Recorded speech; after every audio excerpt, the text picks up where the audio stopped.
අපි market structure එකක් දිහා බලද්දී අපිට මේන්ම දකින්න පුළුවන් දේවල් තමයි මාකට් එකේ high highs, high lows, high highs ඒ වගේ තමයි lower highs, lower lows.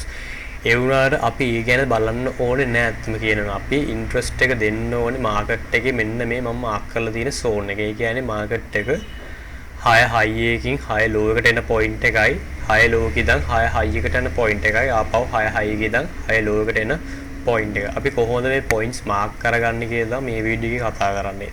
එතකොට market එක අපිට trade කරන්න පුළුවන් options දෙකයි තියෙන්නේ. trend එකත් එක්ක යනවා නම් අපි market structure එකත් එක්ක trade කරනවා නම් අපි අනිවාර්යෙන් market structure එකේ තියෙන්න ඕන දේවල් ටික අනිවාර්යෙන්ම තියෙන්න ඕනේ. මේ දේවල් තමයි මෙන්න මේ high high එකේ ඉඳන් high low එකට එන zone එකයි. ඒ වගේම තමයි high low එකේ ඉඳන් high එකට යන zone එක. එතකොට මේ zones දෙකට තමයි අපි trade කරන්න ඕනේ market එක. එතකොට අපි මේ market එක trend එක පැත්තට යනවා. අපි market එක buy වෙන leg එකට අපි කියනවා impulse කියලා. ඒ වගේ තමයි market එක මේ පල්ලෙහාට අපි කියනවා pull back කියලා. ඒතකොට ඒ වගේ තමයි down trend එකටත් ඒකම තමයි.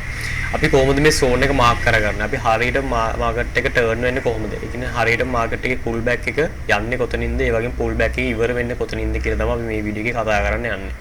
එතකොට මෙන්න මෙතනින් මම මේ අදලා පෙන්නලා දෙන්නේ ඔයාලට market එකේ lower time frame structure එක. මේ structure එකම තමයි market එකේ lower time frame දැම්මොත් මෙන්න මේ විදිහට තමයි ඔයාලට පේන්නේ. mini structure. එහෙම නැත්නම් minor structure එකක් තමයි ඔයාලට පේන්නේ. අපි බලමු කොහොමද market එකට අපි මෙන්න මේ zone එකක් mark කරගන්නේ කියලා. market එකේ impulse එක දෙද්දී pull back එක එනවා කියලා අපි අනිවාර්යයෙන්ම දන්නවා. එතකොට pull back එක එන්නේ කොතනද? pull back එකක් expect කරන්නේ. අනිවාර්යයෙන්ම මෙතනට එනවා කියන එක මම මෙතනදී කියන්නේ. අපි pull back එකට trade කරද්දී market එක අනිවාර්යයෙන්ම Fibonacci එකේ අපි lower high එකේ ඉඳන් high එකට ඇන්දොත් අනිවාර්යෙන් Fibonacci එක golden pocket එකට අපේ 0.618 කියන zone එකට ආවොත් විතරයි මෙතනදී trade එක අපි ගන්නෙ. නැත්තම් market එක ගොඩක් වෙලාවට මෙන්න මේ 0.3 0.2 levels වලින් reversal වෙන්න පුළුවන්. ඒ වුණා අපි trade එක enter වෙන්න ඕනේ මෙන්න මේ golden zone එකට ආව. එතකොට golden zone එක mark කරගන්නේ කොහොමද කියලා දැන් ඔයාලට මම පෙන්නුවේ. එතකොට market එක golden zone එක ගාට ආව මෙතනදී trade එක ගන්න ඕනේ අපි. එතකොට market එක මෙතන දැන් කොතනද නිකන් අපි hold කරන් ඉන්නවද? ඒකට තමයි අපි Fibonacci extension එක use කරන්නේ. එතකොට Fibonacci extension එක use කරන්නේ කොහොමද? අපි Fibonacci එක ඇදගත්ත level එක ඉදන්ම low එක ඉදන් high එකට ඇදගත්තා. ආපහු අපි golden pocket එකේ මත නැත්තම් market එක reverse වෙච්ච low එකට අපි තියා ගන්නවා Fibonacci extension tool එක. එතකොට extension tool එකෙන් තමයි පෙන්වන්නේ market එකේ ඊළඟට දීලා තියෙන golden pocket එක කොතනද තියෙන්නේ කියලා. අපිට පේනවා 0.6 0.7 level එක තමයි අපි golden pocket එක විදිහට mark කරගන්නේ මෙන්න මේ level එක. ඉතින් අපිට පේනවා market එක අනිවාර්යයෙන්ම reversal එක අපි expect කරන්න ඕනේ ඔන්න ඔය zone එකේ. හරිද? එතකොට market එක කොතනින්ද හැරෙන්න ඕනේ?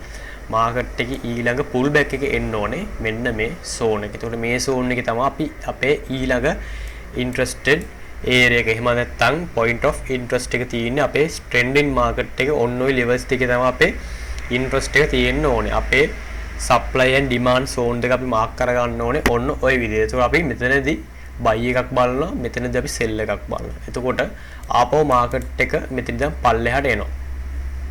මෙතන ඉඳන් පල්ලෙහාට market එක එනවා. එතකොට pull back එක එනවා. එතකොට අපි ආපහු market එකේ pull back එක ඉඳන් impulse එක එනවා. එතකොට pull back එක market එක දෙද්දී අපි ආයේ මේ low එකේ ඉඳන් pull back එක දෙන high එකට Fibonacci ඇඳගත්තම market අපිට පේනවා ආපහු golden pocket එකක් දීලා දෙනවා. market එක ආයේ reverse වෙන්නේ එන්න ඔය golden pocket එකෙන්. ඔන්න ඔතනින් තමයි market එක ආපහු reverse වෙන්නේ. එතකොට අපි ඔන්න ඔතන තමයි අපේ ඊළඟ golden zone එක තියෙන්නේ. එතකොට market එකේ අපි ඊළඟ trade එක බලන්න ඕනේ කොතනින්ද? අපි ආයෙ market එකේ buy එකක් බලන්න ඕනේ මෙතනින්. එතකොට market එක මෙතනින් reverse වෙනවා. හරි. market එක මෙතනින් reverse වෙනවද කියලා බලන්න තමයි අපිට confirmations තියෙන්නේ. ඒතර ඒ confirmations වලට අපි CRT setup එක use කරන්න ඕනේ අනිවාර්යයෙන්ම. එතකොට අපි මෙතනදී buy position එක ගත්තම trade එක අනිවාර්යෙන් අපි hold කරන් ඉන්න ඕනේ කොතනද එනකන්ද. ඒ කියන්නේ ඊළඟට market එකේ මේ impulse එක ඉවර වෙන්නේ කොතනින්ද? ඊළඟට market එකේ අලුත් high එක හදන්නේ කොතනින්ද කියන එක තමයි බලන්නේ. එතකොට ඒකට තමයි අපි Fibonacci extension tool එක use කරන්න. අපිට පේනවා මෙන්න මේ levels වලින් තමයි market එක reverse වෙන්නේ. ගොඩක් වෙලාවට මේ 0.7 0.6 level එකෙන් තමයි market එක reverse වෙන්නේ. එතකොට අපි අනිවාර්යයෙන්ම ওই zone එකත් අපි මෙතනදී trade එක enter වෙද්දී ඔන්න ඔය zone එක අපි mark කරන් ඉන්න ඕනේ. මොකද අපි counter trade එකක් ගන්න ඕනේ. එහෙම නැත්නම් අපි trade එක close කරලා ආපහු අපි pull back එකට එහෙම නැත්නම් trend එකට against trade කරනවා නම් අපිට පුළුවන් මෙන්න මේ pull back එකට market එකේ trade ගන්න. ඒ කොහොමද? අපිට පුළුවන් market එක මෙතනින් short entry එකක් ගන්න. ආපහු market එකේ impulse එකක් එක්ස්පෙක්ට් කරලා. එහෙමත් නැත්නම් මාකට් එකේ ආපහු මාකට් එකේ ඉම්පල්ස් එකක් එනවා නම් එන්නේ ටර්නින් පොයින්ට් එක එක්ස්පෙක්ට් කරලා අපිට පුළුවන් ෂෝට් එන්ට්‍රි එකක් ගන්න. එතකොට අපිට පුළුවන් මේ විදිහට මේ මාකට් ස්ට්‍රක්චර් එකේ ට්‍රේඩ් කරන්න. ඒ වුණාට අපිට මාකට් ස්ට්‍රක්චර් එක දැන් අයිඩෙන්ටිෆයි කරගන්න පුළුවන් වුණාට හරියද? අපි කොහොමද ට්‍රේඩ් කරන්නේ? අපි කවදාවත් මාකට් ස්ට්‍රක්චර් එක අඳින ටයිම් ෆ්‍රේම් එකේ අපි ට්‍රේඩ් එකකට එන්ටර් වෙන්නේ නැහැ. අපි අනිවාර්යයෙන්ම lower time frame එහෙමත් නැත්නම් minus structure එකක් දෙන්න ඕනේ අපිට big picture එකක්. picture එක ලොකු කරලා පෙන්වන්න ඕනේ market එකේ මොකද්ද වෙන්නේ කියලා. එතකොට අපි lower time frame එකක් දාගත්තම අපිට පෙන්වන්නේ මෙන්න මේ විදිහට. මේ තියෙන මේ යන leg එක එහෙම නැත්නම් impulse එක අපිට පෙන්වන්නේ පොඩි time frame එක structure එකක් විදිහට.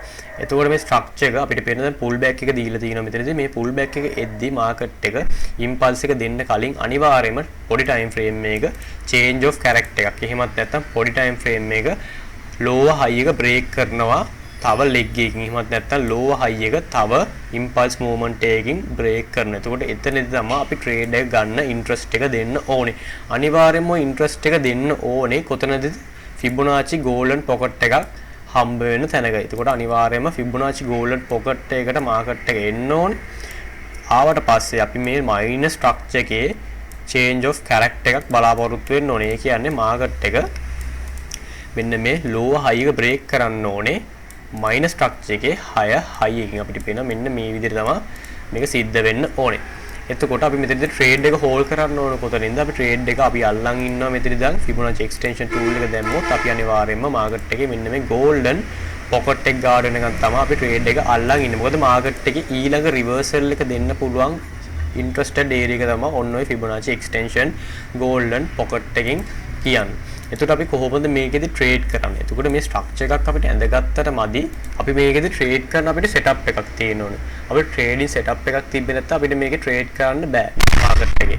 අනිවාර්යයෙන්ම සෙටප් එකක් හදා ගන්න ඕනේ. ඒකට තමයි අපි යූස් කරන්නේ මොකද්ද? අපි යූස් කරනවා CRT. එහෙමත් නැත්නම් candle range theory. candle range theory එක තමයි අපි මේ මාකට් එකේ ට්‍රේඩ් කරන්නේ. එතකොට මේ ට්‍රේඩින් කරන්න opportunities හැමතිස්සෙම මාකට් එකේ දෙන්නේ නැහැ. අපි අනිවාර්යයෙන්ම මේ setup එක හැදුනට පස්සේ තමයි අපි මාකට් එකේ ට්‍රේඩ් කරන්නේ. එතකොට CRT කියන්නේ මොකක්ද කියලා දන්නේ නැත්නම් මම වීඩියෝ එකක් දාලා තියෙනවා ඒ ගැන. ඒක අනිවාර්යයෙන්ම ගිහලා බලන්න. අපි අනිවාර්යයෙන්ම මේ setup එක use කරන්නේ මෙන්න මේ zone වලට මාකට් එක ආවම විතරයි. ඒ ඇරෙන්න මාකට් එක අපිට හිතන වෙලාවට ට්‍රේඩ් කරන්න බෑ.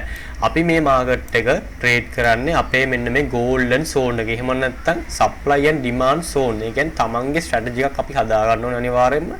මම මේ CRT theory එක පාවිච්චි කරන්නේ මාකට් එක impulse එකේ ඉඳන් pull back එකට යන තැන. ඒ කියන්නේ මෙන්න මෙතනදී මම පාවිච්චි කරනවා ආයේ pull back එකේ ඉඳන් impulse එකට යන තැන. ඒ කියන්නේ මෙන්න මෙතනදී use කරනවා. එතකොට මේ pull back එකේ impulse එකට යද්දි අනිවාර්යෙන් market එක golden pocket එකේ තියෙන්න ඕනේ. ඒ වගේම තමයි market එකේ ආයේ pull back එකේ ඉඳන් impulse එකේ ඉඳන් pull back එකේ trade කරද්දී market එක අනිවාර්යෙන්ම Fibonacci extension එකේ golden pocket එකට ඇවිල්ලා තියෙන්න ඕනේ. ඉතින් ඔයක තමයි market structure එකක ඔයා දැනගෙන ඉන්න ඕනේ importantම දේ. එතකොට මේක ඇවිල්ලා ටිකක් advanced level market structure එකක්. ටිකක් intermediate. ඒ කියන්නේ beginner කෙනෙක්ට පොඩ්ඩක් මේක තේරුම් ගන්න අමාරුයි නම මුලින්ම දාලා තියෙන වීඩියෝ එක බලන්න market structure එක ගැන.